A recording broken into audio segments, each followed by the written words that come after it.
Hey everyone, and welcome back to the ATD Movie Channel. I'm Tony, and today I'll be sharing with you my countdown of the Best Picture Oscar nominees.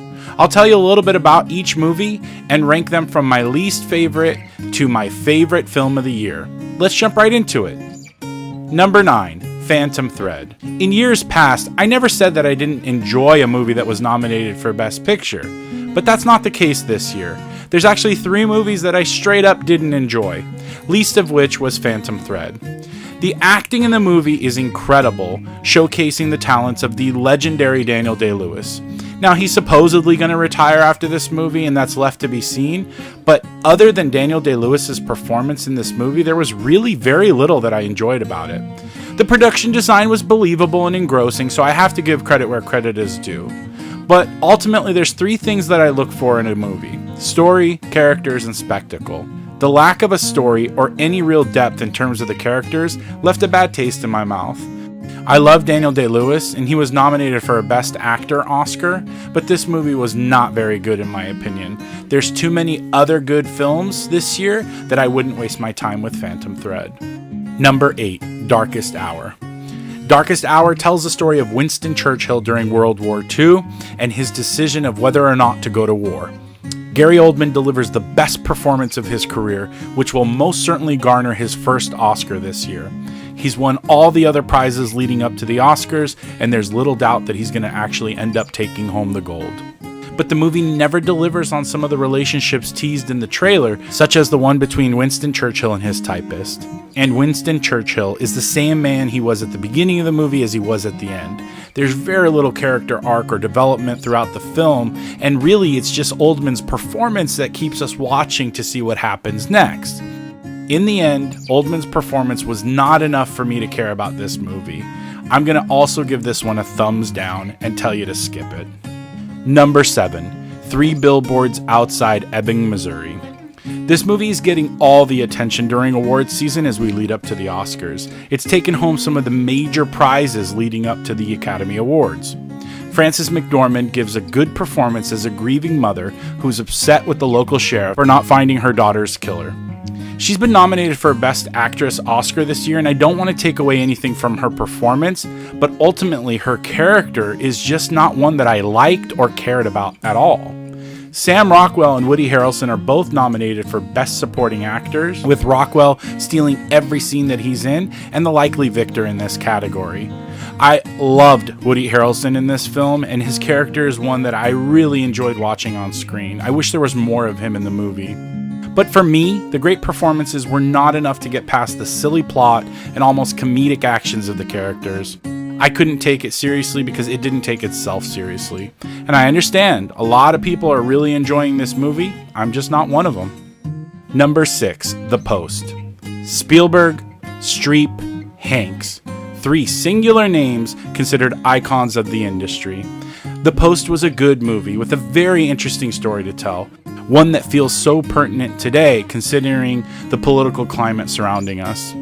Streep and Hanks both give terrific performances in this period piece about government secrets being exposed by the media. I enjoyed the ride and would certainly recommend the movie, but I'm worried that it won't stand the test of time like some of Spielberg's other classic films. But still, I would highly suggest you check it out and let me know what you think in the comments below. Number 5, Lady Bird. Greta Gerwig, nominated for her first Oscar, directs a beautiful coming-of-age film. She's the writer of the film as well. Saoirse Ronan plays Lady Bird and is so charming in this movie. She too was nominated for an Oscar this year. There's a wonderful, universal story here that we can all relate to, and the themes explored in the movie will connect to people of any age, gender, or otherwise. Laurie Metcalf, who's also been nominated for her first Oscar, gives an incredible performance as Lady Bird's mother. And the relationship that's explored between Lady Bird and her mom are worth the price of admission alone. The struggles of the characters are real, and so many important topics are covered in the film's short runtime. Do yourself a favor and find whatever theater is still playing this movie and check it out. You won't be disappointed. Number 4, Call Me By Your Name. Timothée Chalamet, nominated for his first Oscar, gives the performance of a lifetime opposite the great Armie Hammer. Chalamet plays Elio and totally captures our attention as an audience. He masterfully exposes the character's insecurities as he comes to grips with his homosexuality. The movie tells a beautiful coming-of-age story that dives deep into the character's sexuality, motivations, and more. The north of Italy has never looked so good in this charming movie that was a totally unexpected gem for me. The script is terrific in the way that the relationship is slowly and carefully unfolded. This is a love story that is anything but by the numbers. I sincerely loved this film and I highly recommend it to you. Number 3, Get Out. I am so mad at myself. I'm mad at myself because I didn't watch this groundbreaking film until just recently when it was released to all the various streaming services. This movie is incredible.